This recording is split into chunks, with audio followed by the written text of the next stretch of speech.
Hello and welcome to Indus Afghanistan Special. I am Jawad Tehami. A short while ago, it has been confirmed by the Afghan Interior Ministry. The Afghan President Ashraf Ghani has left Afghanistan and is headed towards Tajikistan, but the Afghan Interior Ministry hasn't given the details of his movement because of the security reasons. And this happened in the wake of the Taliban rapid advance, and they reached to the gates of the capital Kabul today, and their delegation was having negotiations within the Afghan presidential palace. Something historic is in the making at the moment in the war-torn country. After 2 decades of the American war on terror, the American troops are completing their withdrawal, and many have dubbed this withdrawal to be the main cause of the rapid escalation over the last couple of weeks in Afghanistan. And to delve deeper into what exactly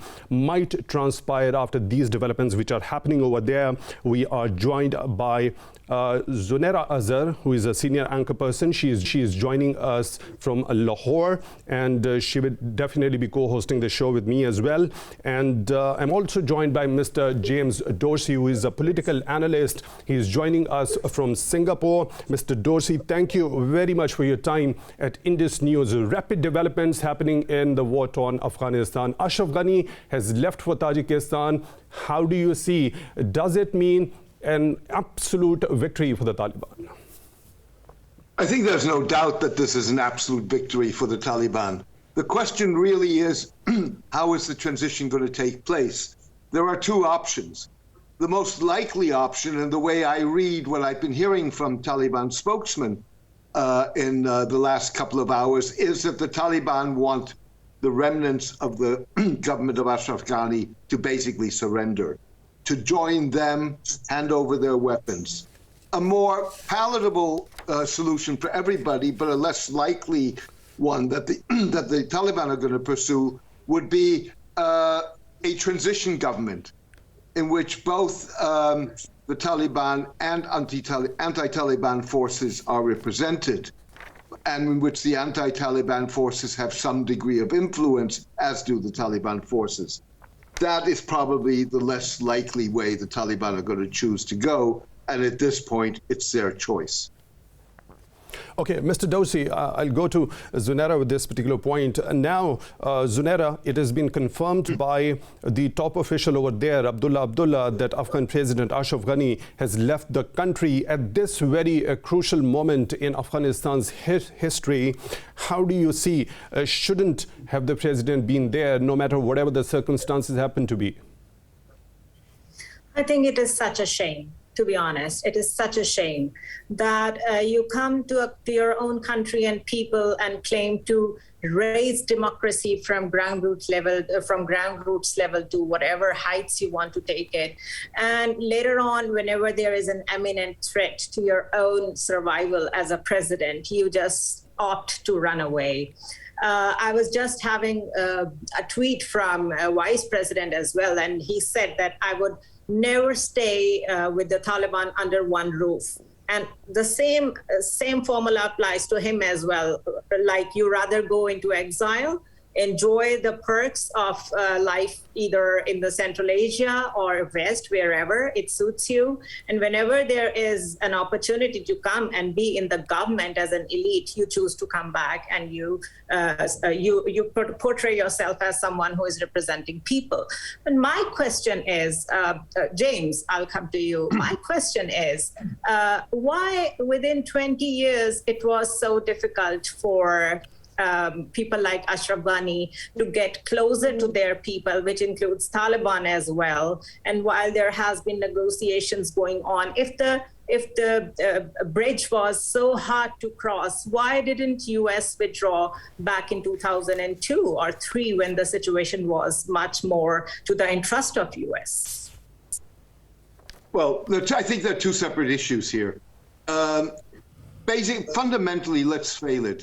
Governance in Afghanistan over the last 2 decades has failed. With other words, one of the reasons why you saw the tremendous advances in the last weeks of the Taliban across various provinces, long before they were taking the cities, was that there was no delivery of public goods and services by the various governments of Afghanistan over the last 20 years in rural areas. Those people had not benefited from whatever change was taking place. On top of that, of course, you had a totally corrupt regime, and you had a regime that in part was backed by warlords. Now, that going back to the U.S., yeah, I mean, look, if you're not going to, first of all, it's very clear you can't just go in and topple a government. And there was good reason to topple let's face it, to topple the Taliban government in the wake of the 9/11 attacks. But you can't just go in and then assume that it's all going to be well. So this failure of governance, the continued corruption, the reliance on warlords was something that the United States allowed to happen. Partly because the United States is a very hesitant force when it comes to nation building. It's not something they really want to get engaged in. But is it really their job to do the nation building? Is it really their job? Because the main aim was to curb the terrorism. The main aim was to control the roots of terrorism over there.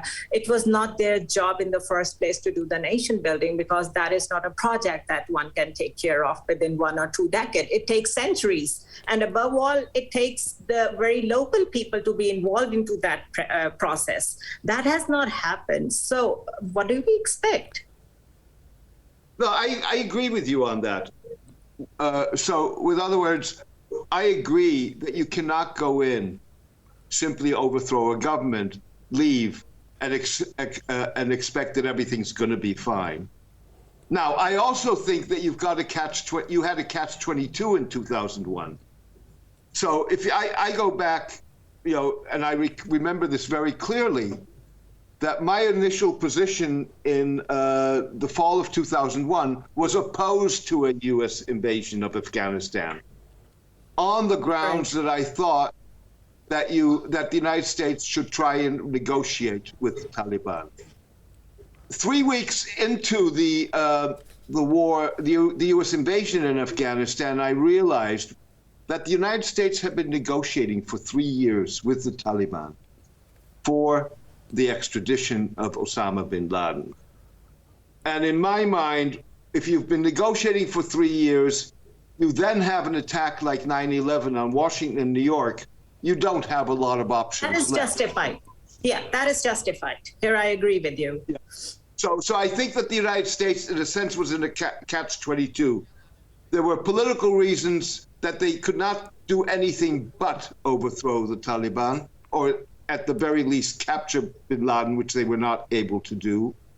But then they were left with the problem that they'd overthrown a government and were not really putting something that was viable in place, in its place. So, Mr. Dorsey, does that mean does that depict that it was not basically a project of nation building, rather than it was an imperialist project with some other intentions? I'd like to take your view on this particular question, but after a short break, this is time for a short break. Zunaira will be returning from this break and will resume the discussion from this very point.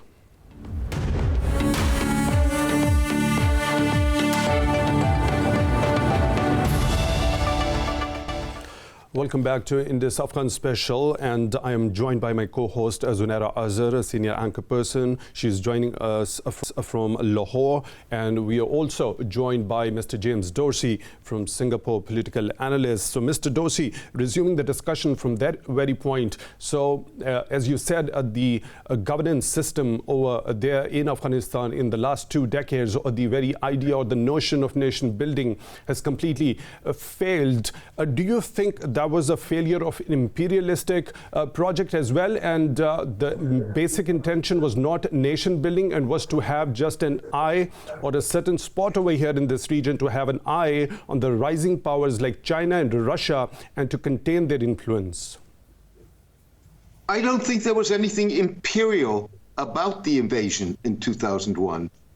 Keep in mind, you had a government in Afghanistan that hosted a group that repeatedly attacked U.S. targets, including embassies in Africa, including the USS Cole off the coast of Yemen, and ultimately the 9/11 attacks on the World Trade Towers, the Pentagon, that systematically, over a number of years in negotiations, had refused to expel the perpetrators or hand the perpetrators over to the United States, the perpetrators being Osama bin Laden.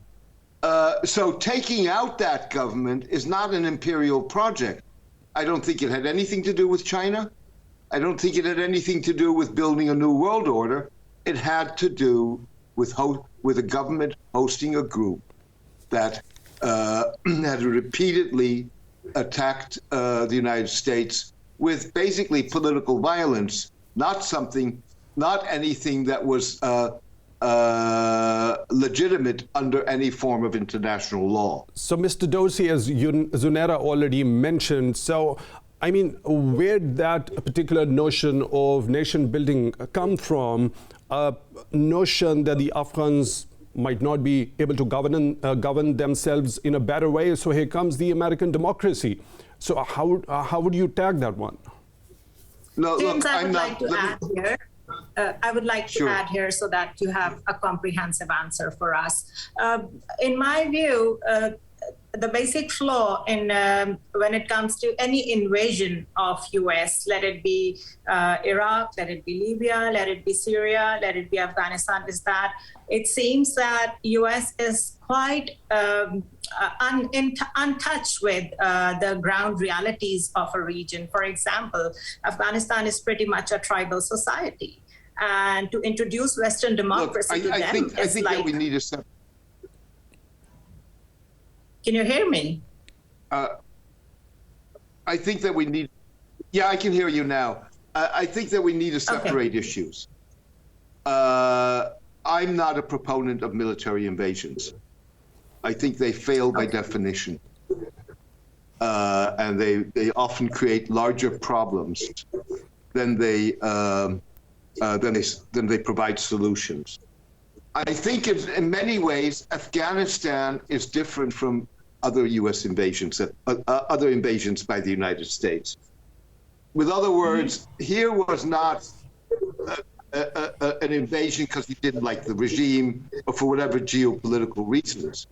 Here was an invasion against a government that was hosting someone who was targeting you repeatedly. And it was a sort of catch-22.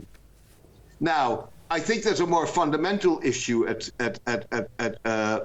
stake here, which is playing out in the United States at the moment, which goes far beyond the issue of Afghanistan, which has to do with a debate in Washington over the fundaments of U.S. foreign policy, and a trend a trend in Washington that is represented within the Biden administration that believes that foreign policy has been securitized, it's been militarized, and that the solutions to national security interests of the United States are diplomatic in development rather than in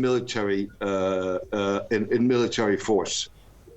You mean it has gone in a different direction? You know, foreign policy is all about how you engage with the rest of the world. Rather than that, it has been taken over by something which is more militarized. That's what you mean?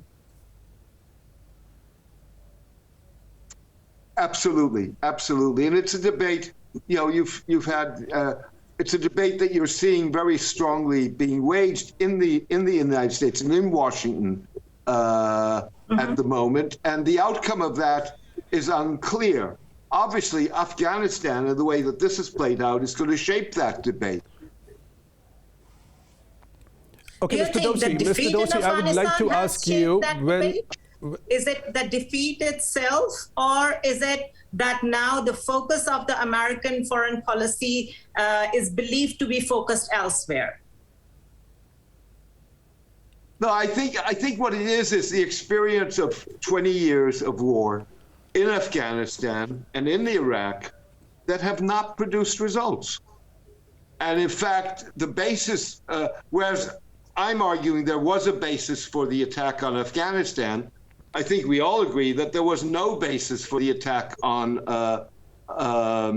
Iraq, no matter what you thought of Saddam Hussein. Yeah, it was a political reason. And so I think it's... Mr. So Dorsey, what you're seeing is...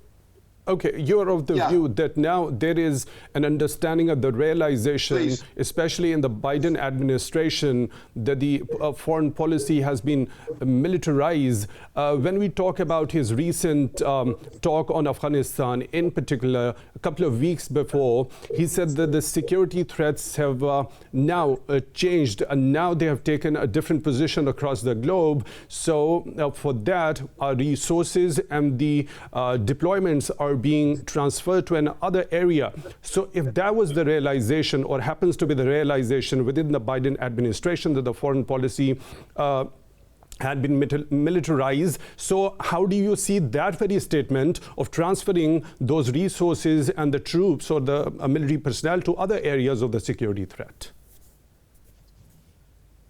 Well, first of all, there are two sets of threats. There are threats from non-state actors, and I think there's a realization, certainly after the January 6th events at the U.S. Congress, when the right wings attacked the U.S. Congress, that there is really a domestic threat from the far right, and then there are the geopolitical threats, in which the United States, and not only Biden, but that was happening already going back to Obama, was identifying China and Russia as the main adversaries and threats to U.S. national security. And as a result, you were getting a reduced interest in the Middle East. So with other words, there was less commitment to the Middle East. There was a lot of, and there still is, a lot of thinking and talk about how to rejigger, not withdraw from the Middle East, but rejigger U.S. commitments. And that in its own has led to uncertainty in the Middle East, and Middle Eastern states becoming far more assertive, and in the process, you having seen a lot of escalation of tensions. So you mean to say that assertion by the Middle Eastern states was not there when it was the time of the Obama administration, and President Biden was very much part of that administration, having a good influence on the foreign policy then?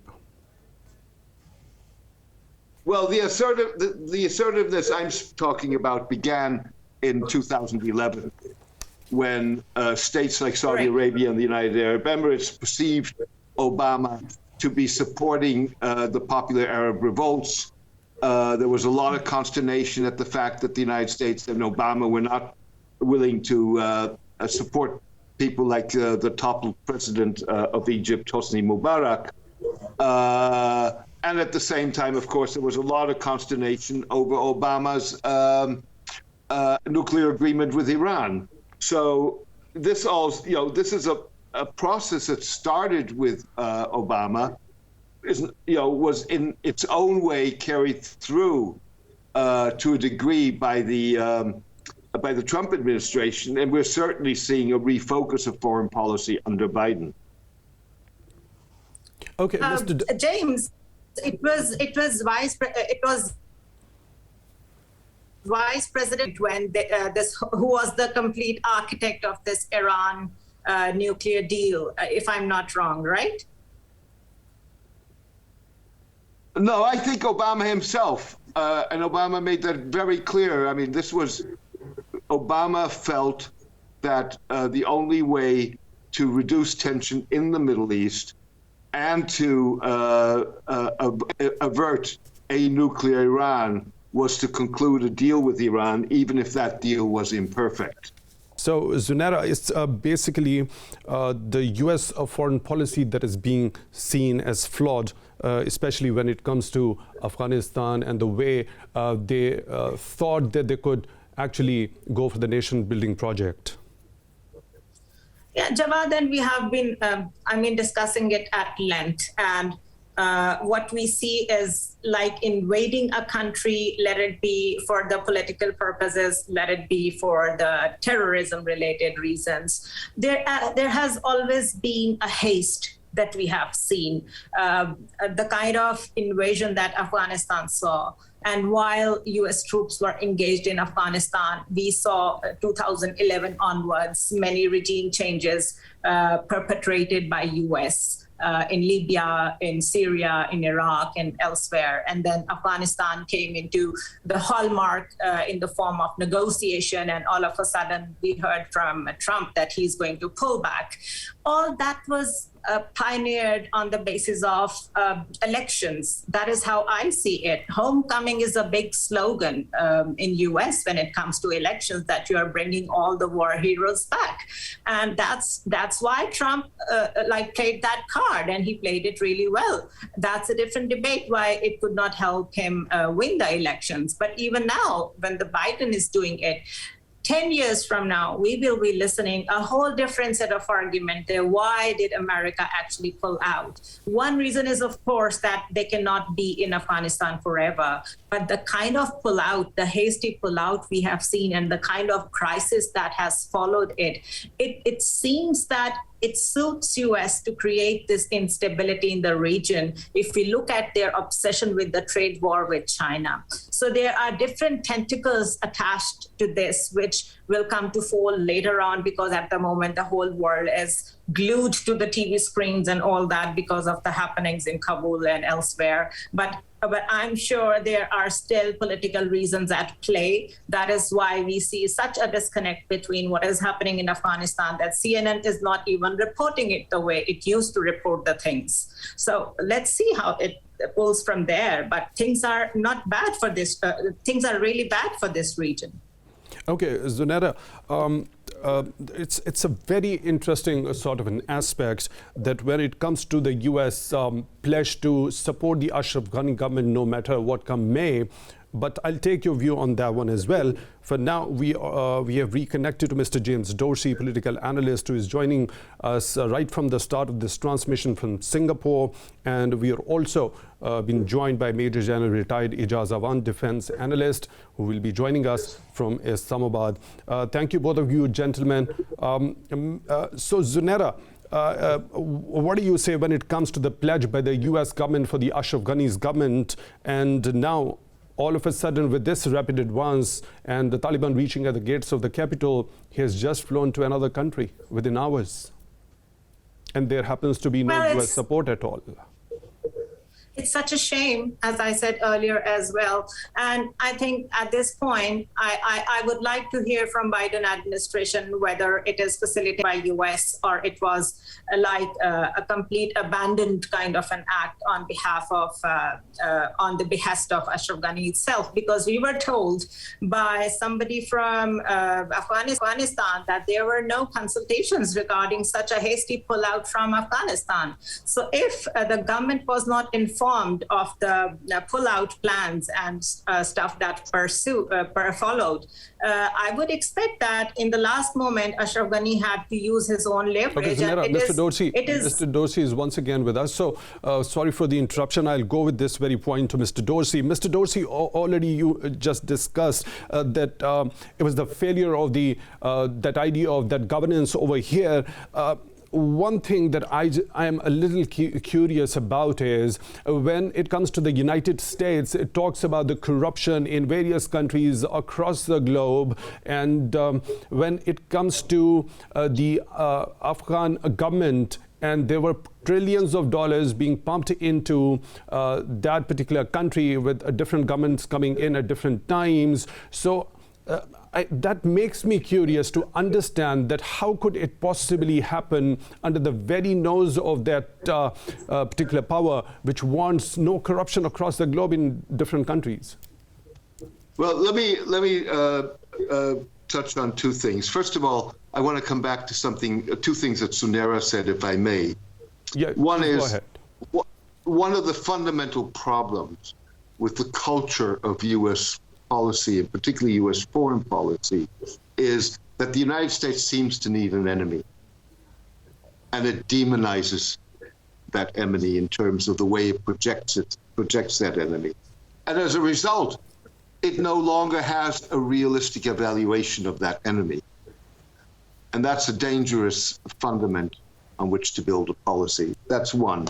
Two, I think the Biden administration confronted a situation in which, by definition, it was the Trump administration that hung the Ashraf Ghani government out to dry.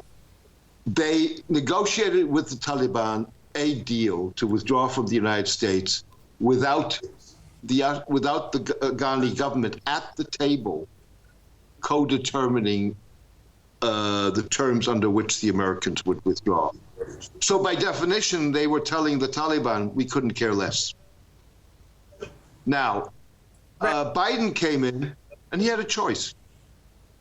The choice was to either just, this is the agreement we made, we're going to honor that agreement, or we need to renegotiate this.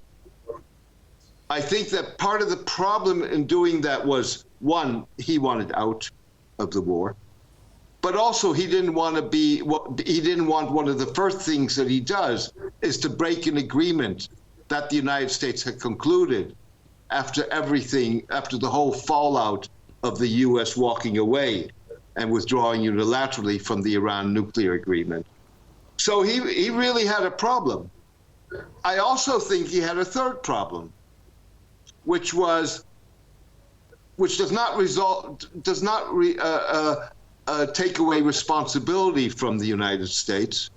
But he was right. It doesn't matter if you stay there a year longer or less. The U.S. involvement in Afghanistan in the form and fashion that it was not going to produce a stable government. So the U.S. military presence was a holding operation. And so it's a legitimate question. How long do you keep that up? Which does not absolve you of the responsibility of a situation that you've created or allowed to develop. Yeah, just because it has gone so long, it doesn't mean that it absolves you of a responsibility that you had in the first place. Sure, but there is a serious debate on how long do you it's a fair question. How long do you keep this up? Mr. Dorsey and Zunaira, the discussion is turning out to be really interesting, but unfortunately we'll have to take a short break, Zunaira. After we return, we'll also be joined by Major General Ijaz Awan, retired defense analyst, will be joining us from Islamabad. So we'll be returning back. We'll discuss in detail about the U.S. foreign policy and its fallout of abrupt withdrawal decision from Afghanistan.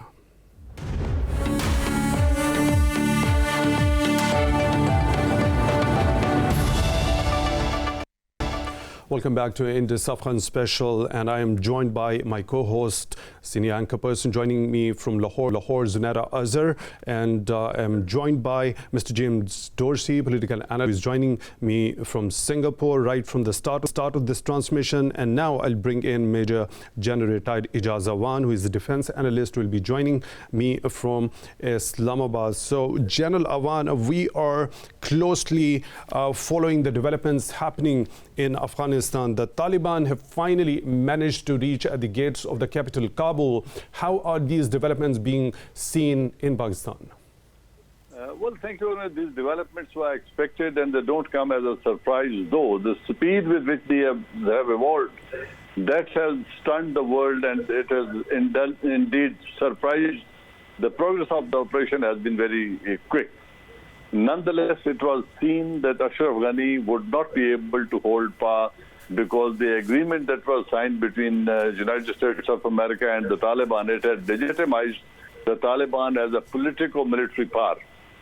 So when politico-military power is legitimized by the United States of America and they sign an agreement to leave the country, it was expected that Ashraf Ghani has been marginalized, and this is what has happened. Today, now we all know he has left the country and he is now in a neighboring country, and Abdullah is negotiating the deal with the Taliban. So this outcome was expected. The speed has been faster than realized or expected. So this is where we stand today. Okay, how do you see him moving in this crucial time, Afghan President Ashraf Ghani out of Afghanistan into Tajikistan? Well, Ashraf Ghani, he has certainly managed his survival because it was, he was afraid, and so were we, that probably he may be sort of executed by the Taliban since he was in power, and under his government, there were a lot of Taliban casualties. He was working along with the coalition forces and with the help of Indian Air Force and Indian helicopters. So there were a lot of casualties of Taliban, and it was expected that there may be, revenge may be taken or retribution was feared. So he has left the country. But now Taliban, as expected by me at least, they are behaving in a manner that they have not resorted to violence. They are not taking revenge from the armed forces personnel who have surrendered and joined them. And even now, as Zabiullah Mujahid claims that Taliban people, the Taliban presence in Kabul is to prevent loot and plunder from by the loose elements that roam around in Kabul. So they have not taken revenge. They are assuring safety of the diplomatic element of the Western countries, including America and United Kingdom. So that kind of rational behavior may help them establish a multinational, multi-ethnic government in the country, broad-based government in the country, which may lead to their acceptability by the West and the United States of America. General Awan, I'm just referring to the fact that there is this ongoing debate that these Taliban are different from the Taliban of the past. And I would say that it would be fair to say that only time will tell, because at the moment, because they have been legitimized through the political negotiation by the US itself, they are certainly behaving in a politically mature way. But do you think they would agree to a broad-based government? I think one of their positions that they had taken, that was a principal position, as they call it, and they wanted to restore the Islamic Emirate of Afghanistan, which they will manage, and they'll not budge an inch on that. But then on a broad-based government, they will have to agree, because their biggest challenge is the acceptability by the international community, and we have seen them shuttling between Kabul and Russia, Iran, and they are even visited China 2 times. And their delegation is now coming to Pakistan to strike an arrangement or an agreement where they can have a broad-based government leading to next general elections.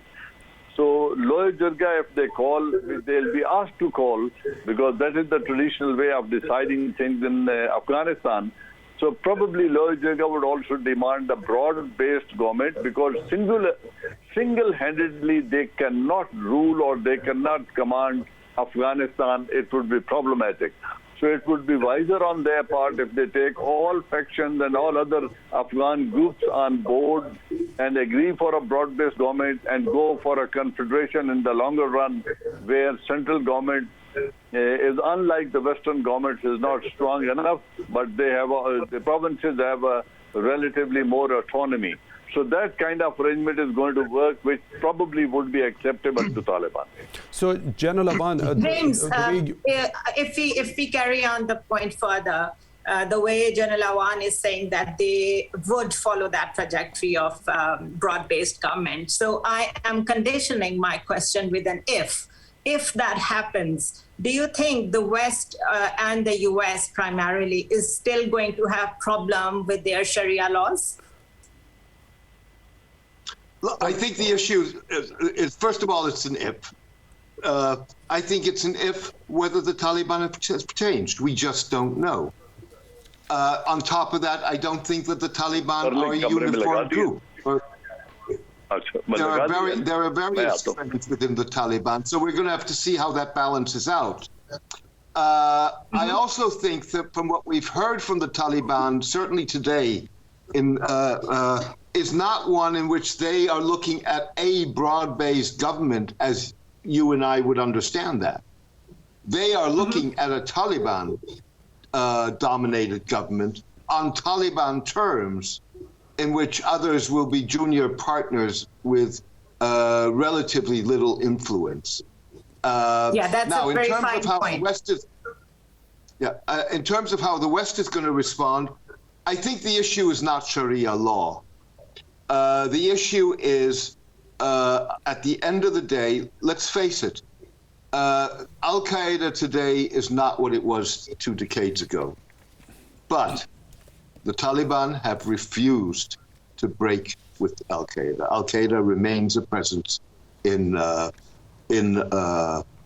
Afghanistan, and maybe more threatening is the presence of the Islamic State. And to be fair, relations with the Taliban and the Islamic State are not on one page. But you also have a presence of the Turkestan Islamic Party in Afghanistan. And again, the TIP has lied low for the last couple of years. They have not staged attacks on Chinese targets either in Afghanistan or across the border in Xinjiang, but they are tolerated still there. So I think that the issues that you have, or that the West will have with the Taliban government, are the issues of, one, that it came to power by military force rather than by a political agreement, and the fact that it has not broken its ties to military groups. Okay. Al-Qaeda, and from the Chinese perspective, the Turkestan Islamic Party.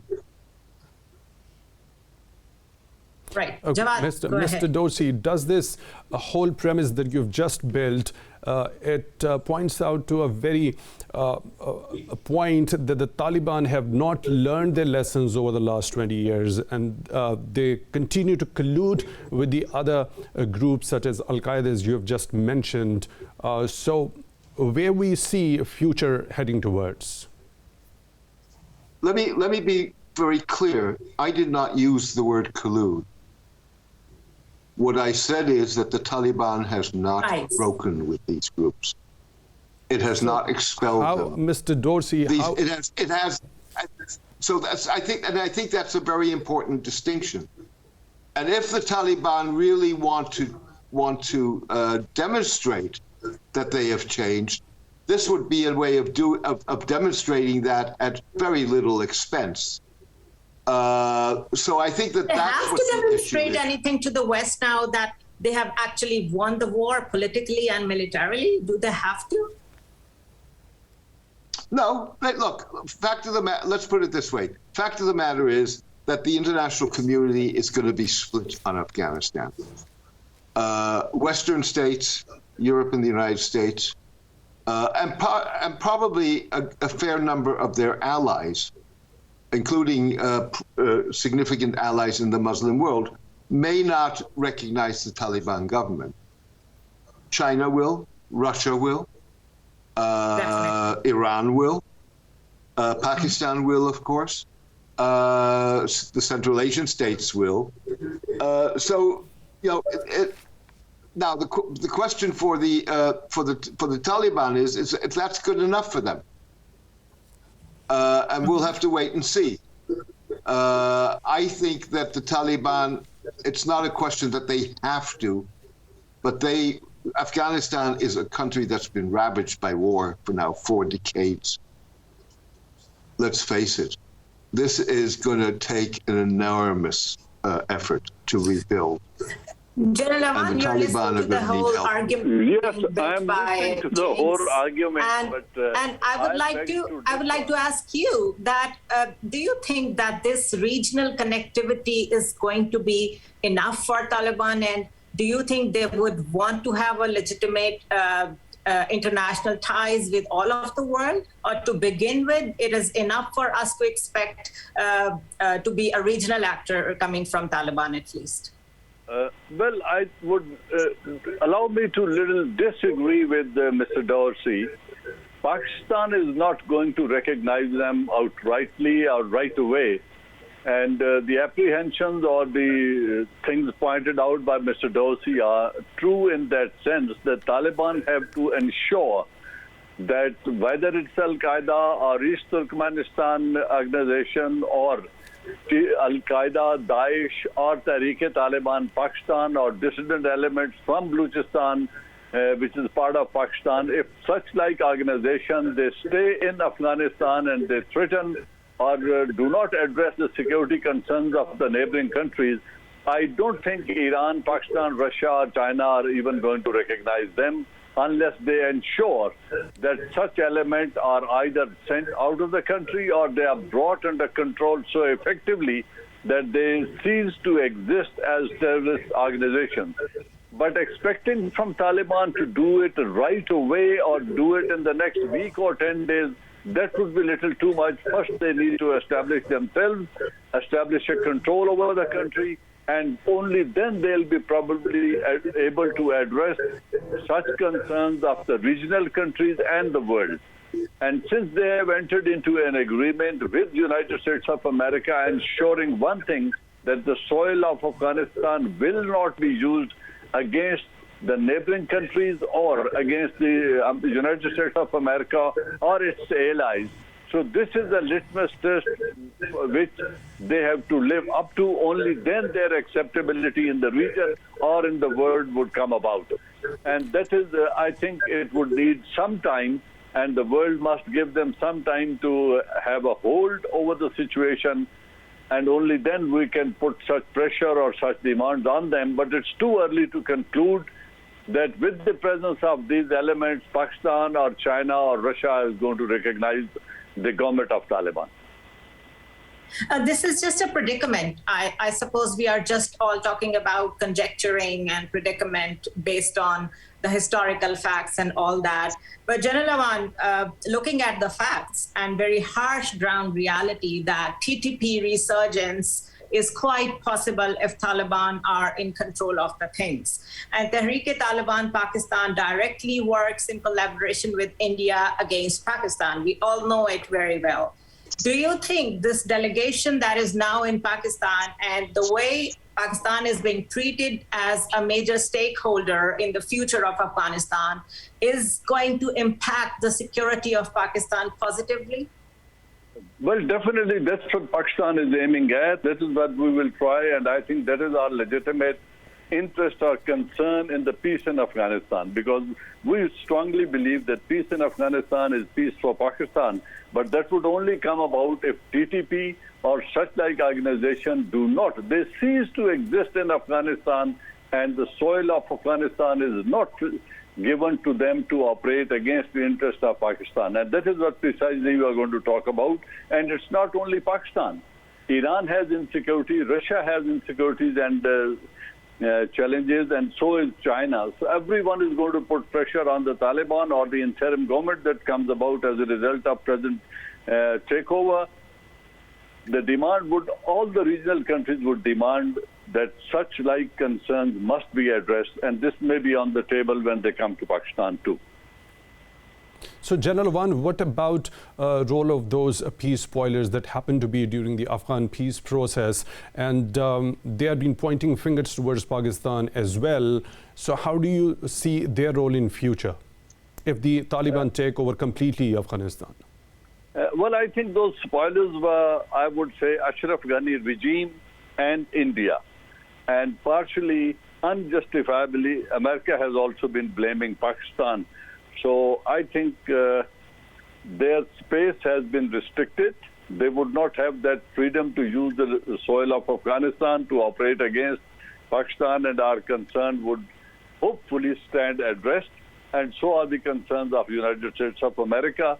And we wish that Taliban show that maturity, political maturity and strategic maturity to live up to these expectations. So, General Awan, in case there happens to be an inclusive political settlement, in case if the Taliban take over the country and they bring all the stakeholders on the same platform and form a new government which is very much inclusive, do you think those peace spoilers, when you talk about India, as you mentioned, would keep continuing to sabotage that particular political settlement achieved over there? They may try to do that, but their ability to do that would be restricted, and probably a punitive action would be easier for the Afghan government or the other countries defending their interests against such elements inside Afghanistan through the government of Afghanistan or through diplomatic and international pressure, their space would be restricted and they would not be allowed to do that. James, you're listening to the entire conversation. Now we are talking more Pakistan specific. The problem with every fall and every defeat is that whosoever is actually failing at achieving whatever the agenda is, often resort to finger pointing and scapegoating. And we have seen that a lot coming from US towards Pakistan. So when we stood with US at the beginning of war on terror, the entire country was against Pakistani government of that time because we thought it is not our war. We should not engage with a war that is not ours. Yet we stood with US as an ally in the war on terror.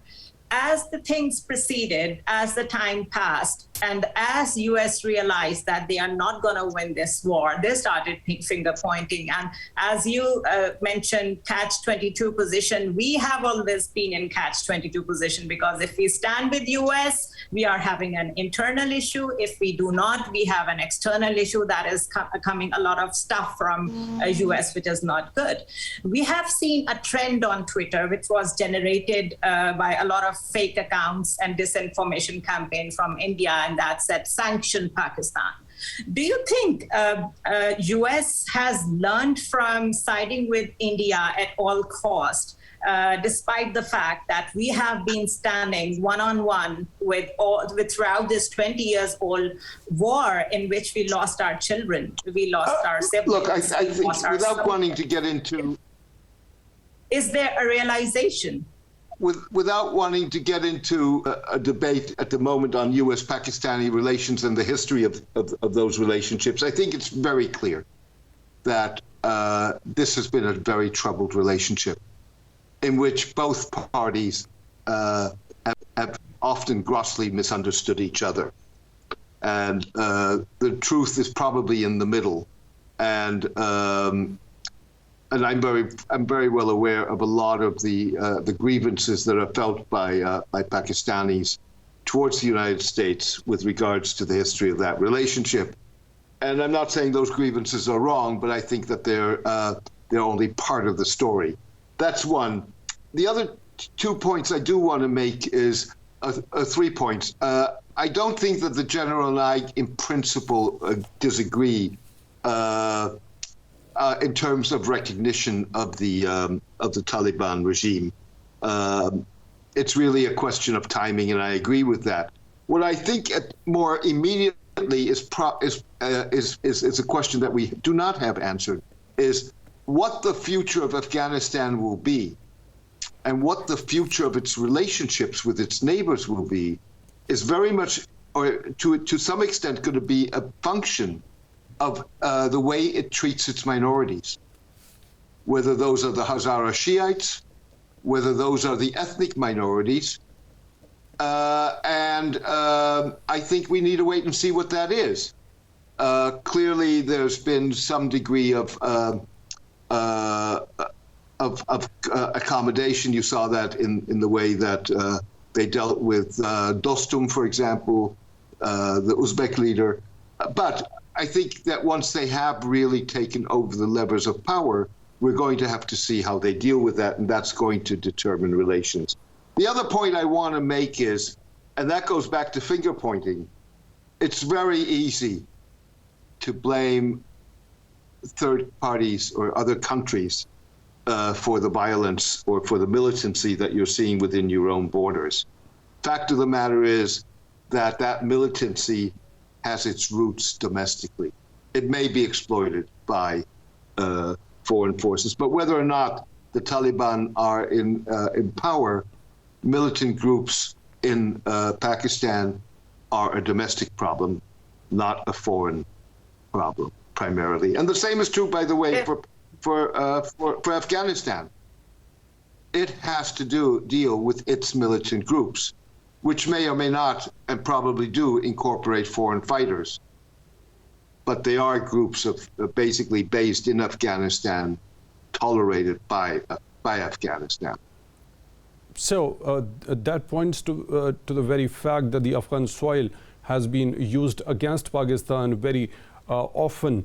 We saw that there was an Indian spy serving Navy officer who was operating from the Afghan soil, and then he had that network developed over there, and then he was caught over here in Pakistan, Balochistan province. Kulbhushan Yadav, the case of which India also took to the International Court of Justice. Sure. Look, I don't think that anybody has clean hands in this. Everybody, this is, it's the dark side of international politics, and everybody's engaged in it. There's nobody who is not engaged in it. So when it comes to... General Awan, are you listening to the entire Zunaira, we don't have General Awan with us anymore now. So what do you say, Zunaira, when we talk about the disinformation campaign? A couple of days before, the National Security Advisor to the Prime Minister in Pakistan, Dr. Moayyed Yusuf, gave very concrete evidence of the certain accounts on the social media and digital media platforms being used to malign Pakistan. What do you say about that? That is exactly why, Jawad, I was asking Mr. Dorsey that, in this region, despite the fact that we have been engaged in this 2 decades long war with the US still sees India as its strategic ally and sees us as someone who can rely on from time to time whenever needed.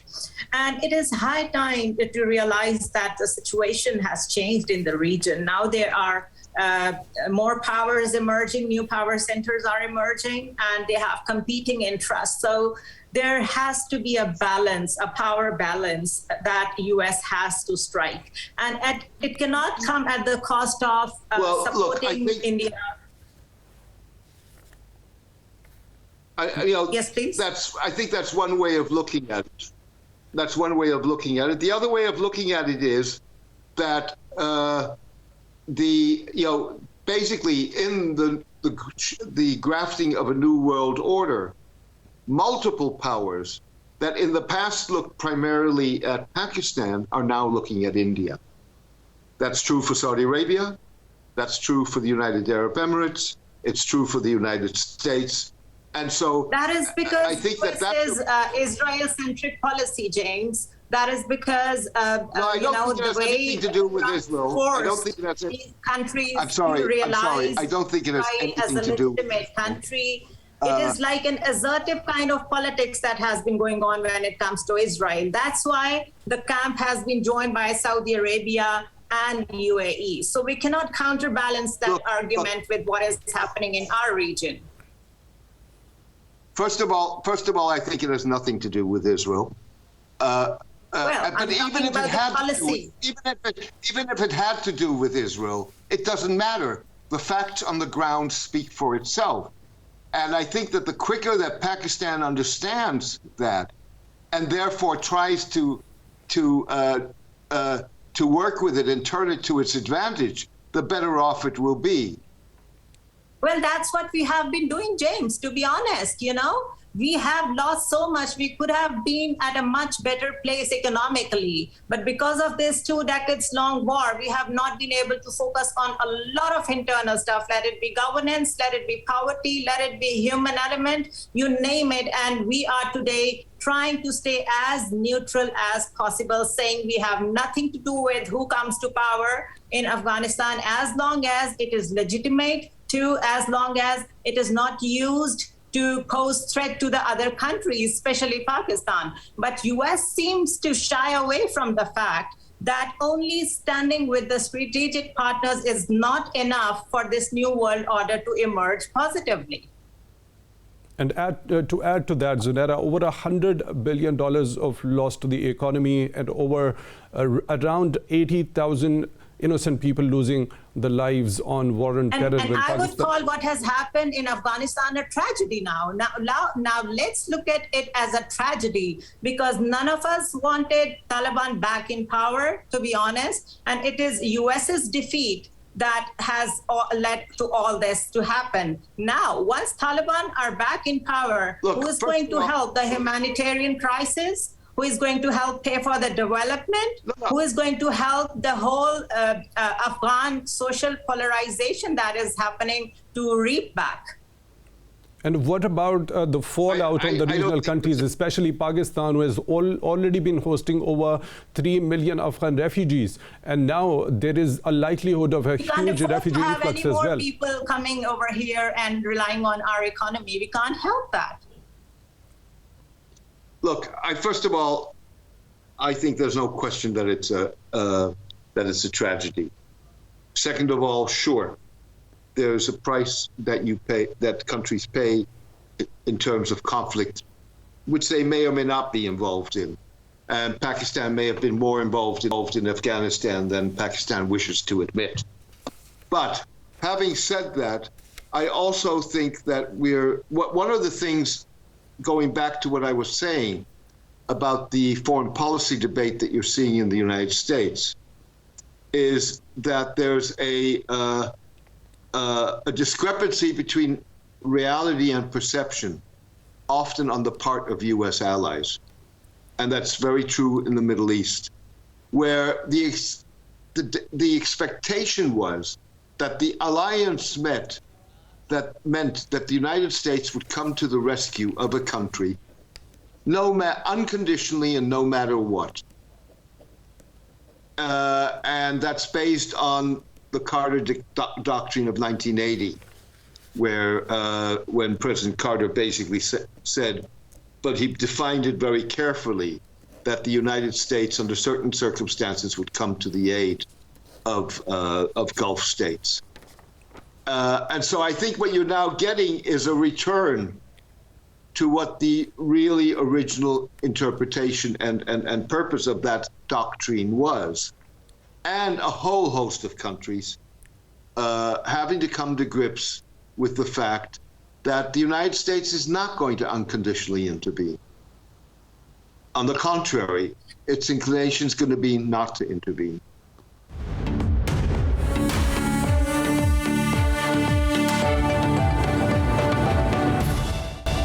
Do you think okay, Zunaira, I'll have to interrupt. We are now joined by, I'd like to take in Mr. Abrar Hussain, who is the former ambassador as well, into this discussion. Mr. Hussain, thank you very much for your time and joining to talk about the developments that are unfolding in Afghanistan.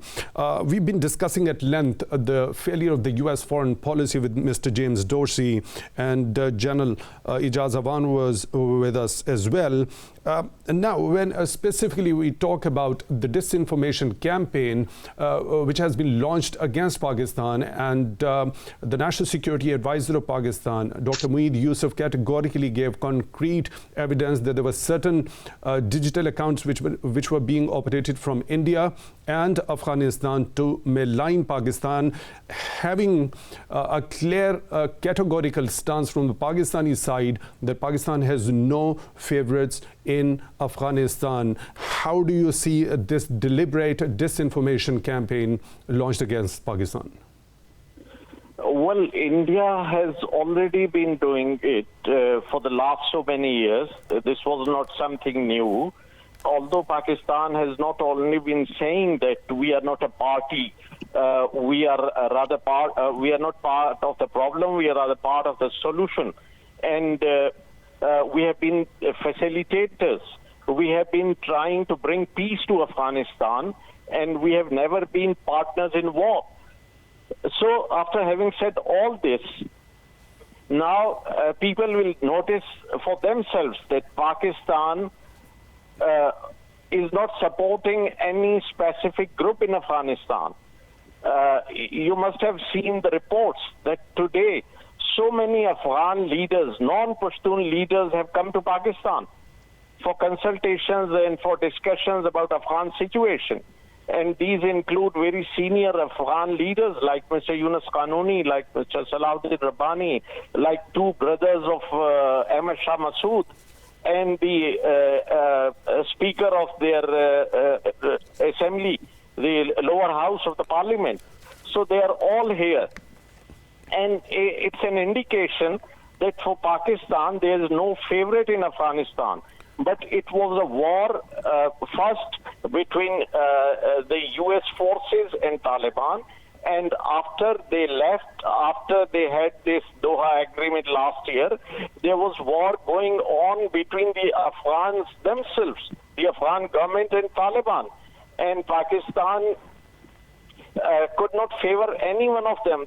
Pakistan's main desire was to bring peace to Afghanistan in whatever way possible, because peace in Afghanistan is important for us, for our politics, for our security, for our economics.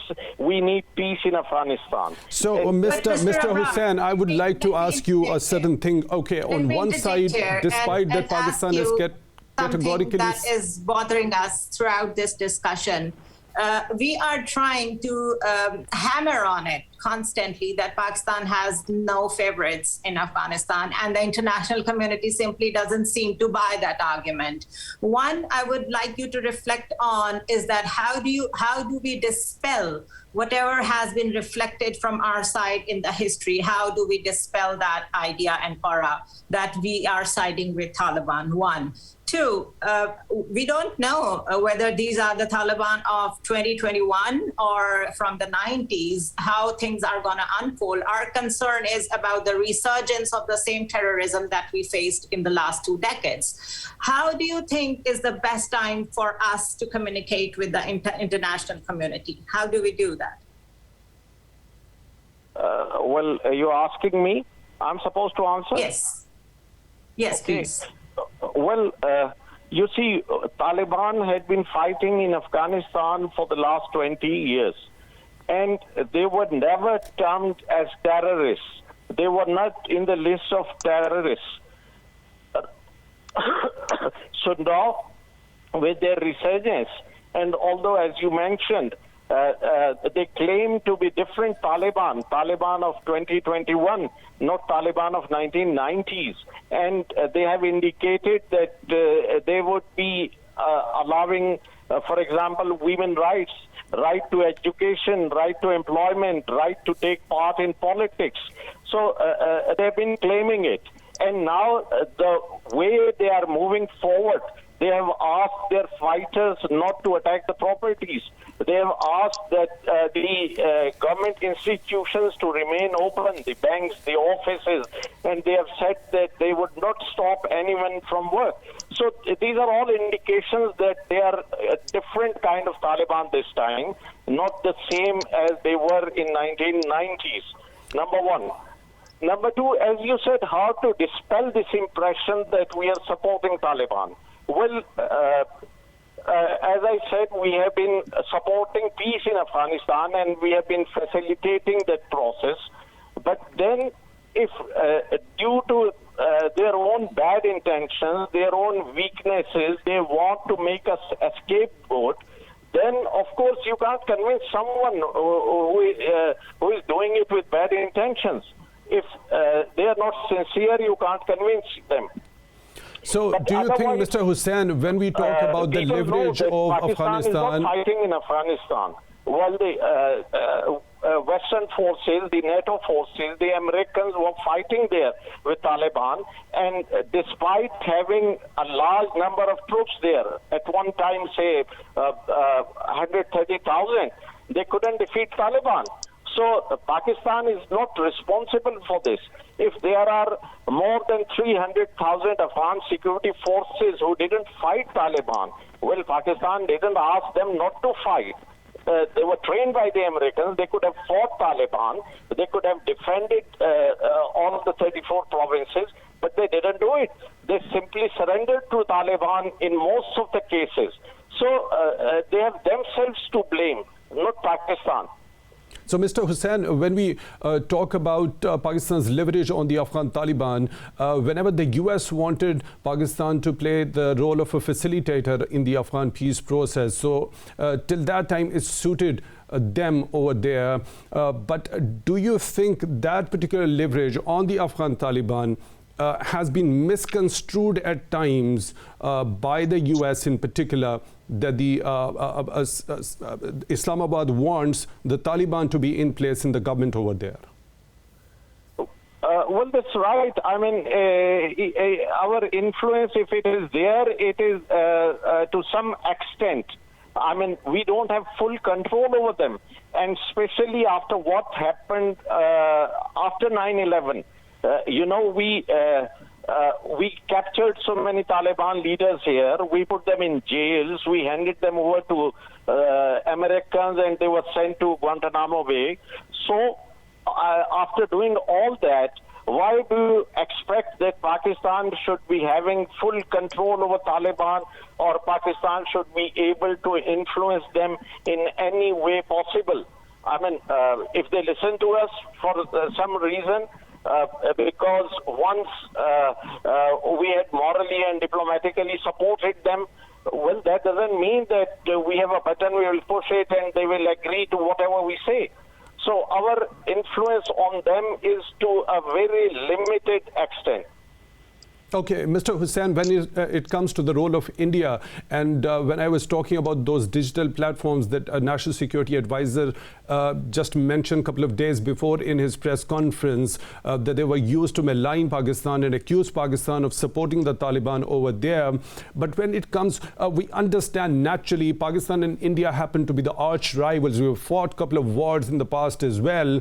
But when it comes to the relationship of Pakistan with the US, so why does a trust deficit happens to be over there? A couple of days before, the National Security Advisor of Pakistan, Dr. Moayyed Jafri, was being interviewed at the one of the US's leading channels, and he was straight away blatantly accused by the anchor person of that show of that Pakistan was playing a double game. When it comes to this particular terminology, it becomes very hurting for the people of Pakistan, their sentiment, who have actually given a lot of sacrifices. So naturally we understand that India happens to be having a disinformation campaign against Pakistan, so that we understand because it's an arch rival. But being a front-line ally in the war on terror and supporting Americans over the number of years in different things and schemes, why does such behavior come from the US administrations as well as that propaganda that is unleashed by the American media as well? Well, I think the Americans also need some excuse to tell their people that why they couldn't beat Taliban despite having been there in Afghanistan for the last 20 years.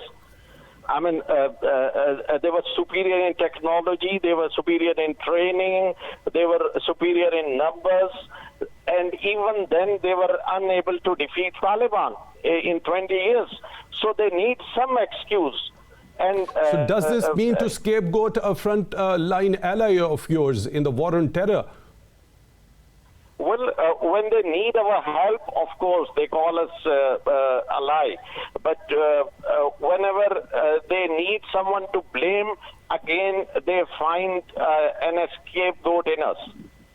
So, Mr. Dorsey, right, this very James, point, I'm just curious to understand that very psyche that is at work in the US administration and that US media. Of our own, in Pakistan, I'm sure US has problems of its own in US. But with this defeat, which is clearly a defeat, do you think there are worries and concerns in the inner circles of US that US should refrain from invading countries in the future, and there has to be different ways to handle when it comes to handling a country? So what I was going to say is, first of all, there is a debate going on, and that debate precedes Afghanistan. In the United States, and particularly in Washington, about the fundamentals and the drivers of what the drivers should be of U.S. foreign policy. And you've seen the emergence of a strong faction and a strong voice that is represented in the Biden administration. There are others represented in the Biden administration too, that are arguing that the United States needs to move away from a foreign policy that is conceived of and conducted through the prism of security and the military. It's a debate that's being waged. It's not a debate that's been resolved. It's a debate that is the product of now 20 years of war in Afghanistan and Iraq. And I think what you're going to see with the victory of the Taliban now in Afghanistan, that both sides of that argument are going to be reinforced.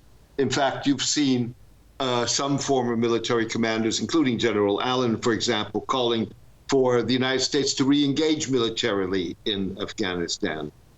So I think that's a debate that still has to play out. And obviously, it's playing out in a very polarized country, which doesn't make it a lot easier.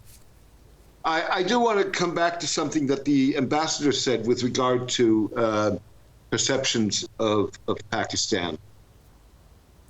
Fact of the matter is, like it or not, that the perception of Pakistan is one, not necessarily today in terms of whether or not Pakistan favors a Taliban government in Kabul. I don't know that it really necessarily does. But you have 2 decades of perception of Pakistan, and there's not, that perception is not without reason, of Pakistan having played both ends against the middle. And so it's going to be in order to erase that perception. It's not going to be good enough to say we're happy to facilitate, or we don't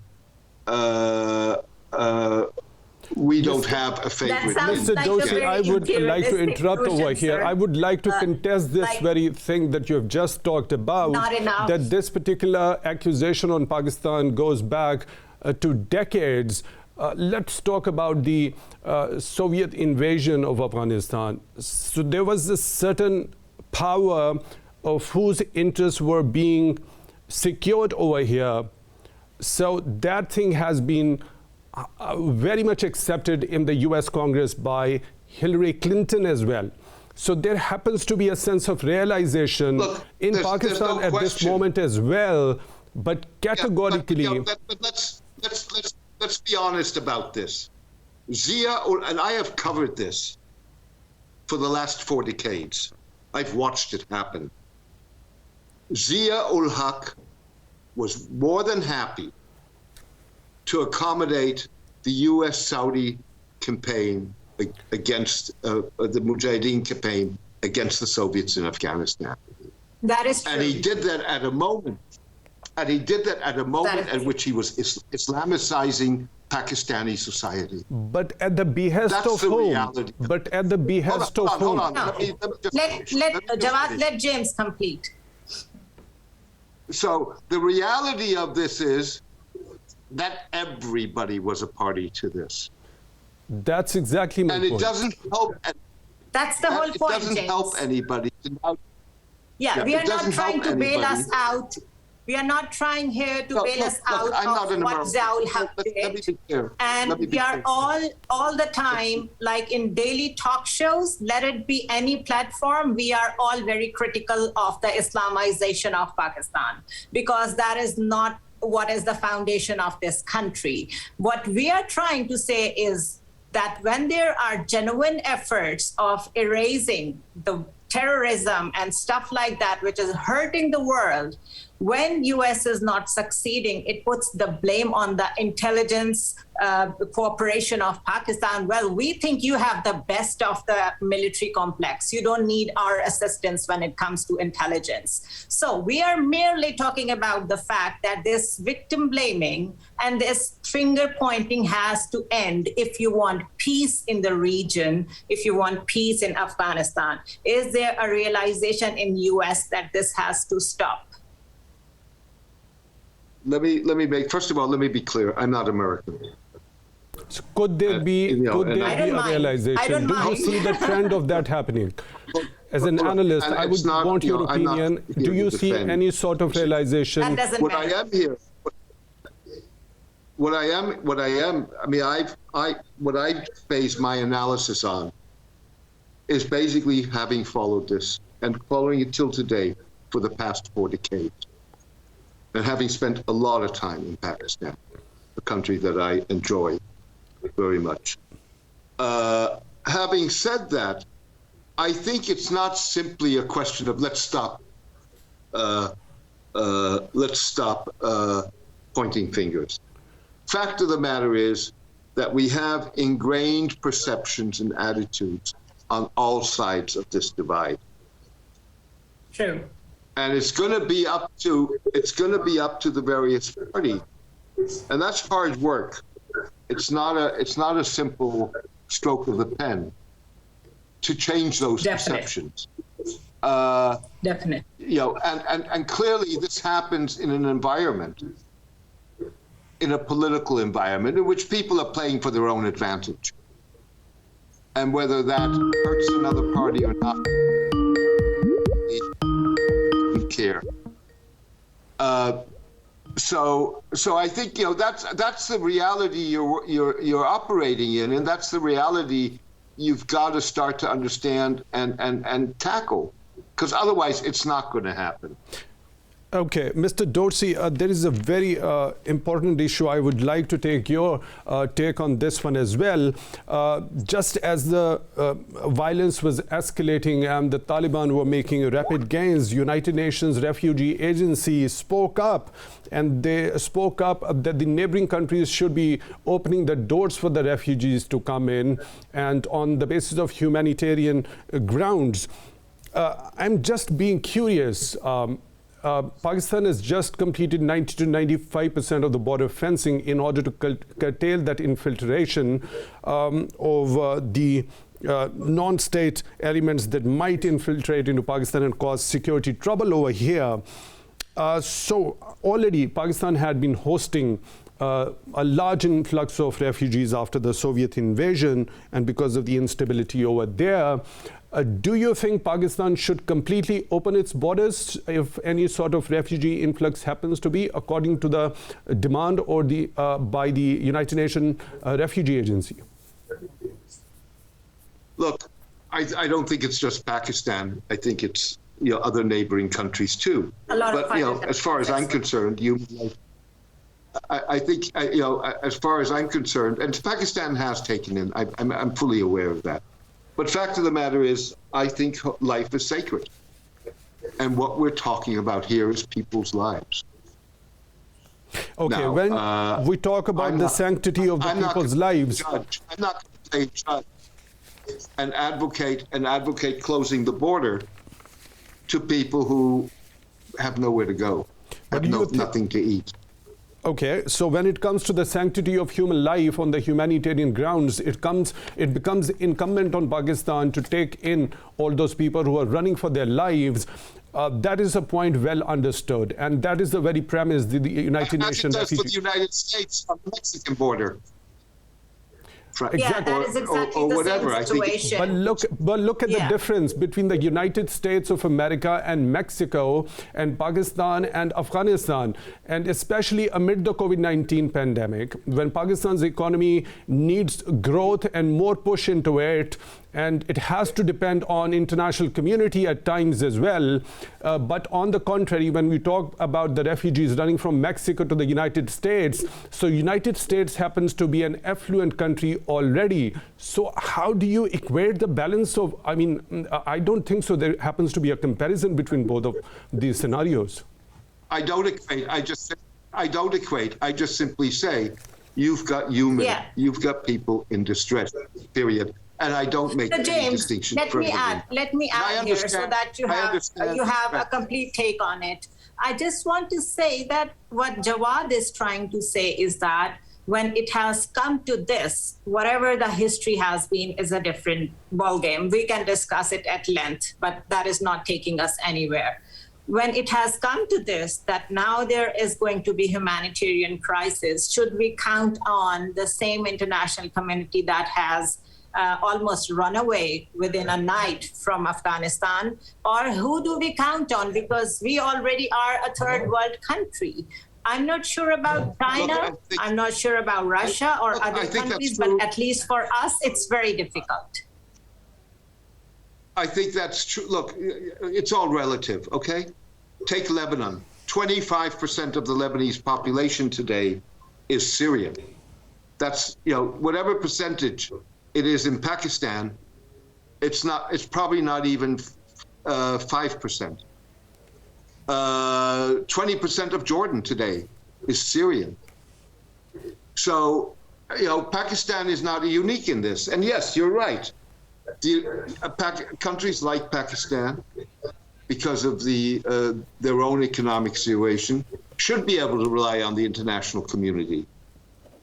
And the fact of the matter is that the international community, whether that is the United States and the West, or whether that is China or Russia, are negligent. So how do you see this crisis unfolding? Where is this heading? Zunaira, I would like to take in Mr. Dorsey. Zunaira, I would like to take in a senior journalist, analyst, Moayyed Jafri, who is joining us from Lahore. Jafri, thank you very much for your time.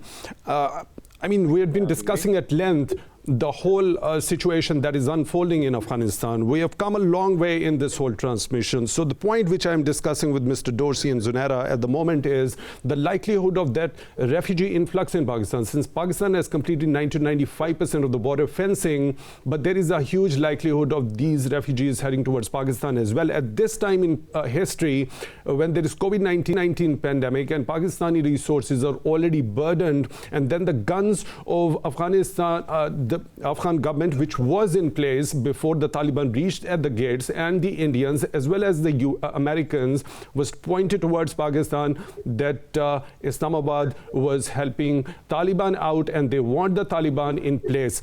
How do you see this whole situation unfolding for Pakistan? Well, thank you for having me, Jawad. I believe the scenario of refugees would be slightly different from what it was the last time round, because if you see how things have unfolded over time, the rapid gains and the pace of the Taliban victories, they hint at something entirely different. I might be wrong in this, but considering the amount of Afghan forces there were, and considering especially the fact that there was very little resistance from locals at that point of time, I believe there might not be a lot of refugees coming into Pakistan at this point of time, or at this point of time in the war, which I believe is far from over. But secondly, you very rightly pointed out, and when I believe last year Michelle Bachelet was here, she also pointed it out that Pakistan shouldered the burden, and we don't see it as a burden actually. We've been integrating these over around 3 to 4 million Afghan refugees in Pakistan with little or no support from the international community, who completely forgot about them. So ultimately, if something like that happens, and I believe we're looking at least a couple of 100,000 Afghan refugees, the international community will need to understand that things will not roll the way they did in the past. The international community will need to take responsibility. I'm sorry, they will Jawad, need I to can't share hear Pakistan's role in this. And okay, there will need to be a proper mechanism instead of just raw influx of Afghans coming into Pakistan. We've already seen not just people, civilians. We've seen Afghan national forces come into Pakistan during the course of this conflict, and Pakistan treated them amazingly well, and they handed them back sent them back to their country. Similar situation happened up north in the other countries. So it is inevitable that eventually there will be an influx. But in my humble opinion, I don't see a massive influx as we saw, where people in millions and millions of people moved into Pakistan. So is it going to happen because this better regulation this time around, because of the border fencing that Pakistan has completed, and Pakistan has been quite vigilant of the situation that was developing in the last couple of years over there in Afghanistan, and the authorities happen to be visionary, and the credit should be given to them that they saw the things coming. Of course, and I'd like to point out something very interesting here. Pakistan was absolutely committed to the border fencing for multiple reasons, because there was a dubious policy when it came to the Afghan government, where at one end, majority of Afghans, when they set out their narrative, they do not consider the Durand line as a border, as a permanent border. And on the other hand, they're basically blaming Pakistan for infiltration. But Pakistan basically taking a step which was one of the most important steps to be taken, Pakistan fenced that border between Pakistan and Afghanistan. And not just that, the Pakistan military faced situations where there was fighting from the other side, from across the border from Afghanistan, to stop these fencing operations. So these fencing, the entire and during that very process, is going to help, the fencing parties were fired upon by the terrorists which were on the Afghan soil, and Pakistan had to lose those lives as well. True, and which was sad, and we took it up with the Afghan government as well. And needless to say that not much was done about that. And Pakistan actually, as I know, or according to our information, Pakistan was not entirely sure if it was just terrorists or was it something that was state-sponsored. Pakistan raised those concerns with Afghanistan, with the Kabul government, but we all know that the Kabul government's mood towards Pakistan was very offensive. It was by no means at par with any diplomatic norms and values. It was straight away outright finger pointing and a blame game that started from Kabul, obviously. But Pakistan had to fence that border for another important reason. That important reason being that if you remember, the Afghan ambassador in India, he very clearly and without mincing words said that if the Taliban keep on making gains, the Afghan government will not think twice before inviting the Indian army to come over in Afghanistan and support the Afghan national forces. Now, for any country, for that matter, this is a very important point that you've just mentioned. I'd like to take this very point to Mr. Dorsey. As Moayyed has just said, there was a high-ranking Afghan official who said that it won't take time for them to invite the Indian army to help them out over there if the Taliban offensive happens. So we don't see Indian army helping out the Afghan National Security Forces now, I mean, when the Taliban have reached at the gates of Kabul. I don't really think that there ever was an option for the Indians to be intervening militarily. Sure, the Indians have interests, but the notion that the Indians were going to intervene militarily in Afghanistan, I think, was very far-fetched. Okay, Mr. Jafri, when you had been working for a long time in Pakistan's media industry, now the dynamics of this whole media paradigm have shifted from the conventional media, that is the broadcast media and the print media. You've been part of both of these media, and now we see the shift happening. Now, we see the hybrid warfare being launched. A couple of weeks before, Federal Minister for Information and Broadcasting, Mr. Fawad Chaudhry, said that this is the time of building narratives and launching wars on the basis of those narratives. We see there were certain things which were busted in a couple of months before. The EU Disinfo Lab busted a campaign on the part of Indians in which a lot of fake accounts were involved. And more recently, we have seen the National Security Advisor giving the concrete proof that a deliberate and a sinister campaign has been launched to malign Pakistan. As a media practitioner yourself, what do you suggest could be the strategy for the Pakistani authorities to counter this sinister campaign? Before I answer this question, let me just make a quick point regarding the campaign on social media. It was vicious, and it was launched, it was pretty much expected considering the heavy losses against Taliban in the war when it comes to the Kabul administration. And it's not just Twitter, it's not just Facebook, it's not just TikTok. I myself, I'd like to share a little bit with you regarding that. There's this app, I'm sure a lot of people would know about it, it's called Clubhouse. And there was a discussion regarding Afghanistan, and officials from First Vice President Amrullah Saleh's office were there. And the crowd, most of the speakers were either Indians or Afghans. From that particular faction, from Amrullah Saleh's office. And the Pakistan bashing was incessant to a point where it was ridiculous. So obviously, when you get $90 billion from the US to raise a military, $10 billion for the anti-narcotics force, You get $2 billion for the Kabul bank, which never came into existence, and all that money got stashed in foreign accounts abroad. So this $90 billion army, when it fails, you've got to scapegoat somebody. You've got to put... Okay, Moayyed Jafri, I'll take this very point to Zunaira. So, I mean, as a practitioner yourself, how do you think Pakistan could make a strategy in order to counter this particular disinformation campaign and the false propaganda? Well, first of all, I have not been able to listen to what Moayyed had to say. What you're asking me is completely random. I really beg your pardon for that. We've been trying to resolve that, but unfortunately, it couldn't get through. So, I mean, coming back to the question, as a media practitioner, what would you advise to the government authorities in Pakistan to counter that disinformation campaign? I personally believe... Well, all I can say is that this question is for Zunaira. Just had your misinformation and disinformation is now throughout the globe. Pakistan is not specific to it. And the only way forward is to have more vigilant regulatory authorities who can actually pinpoint whenever there are fake accounts operating and spreading disinformation and violence-based hatred and all that.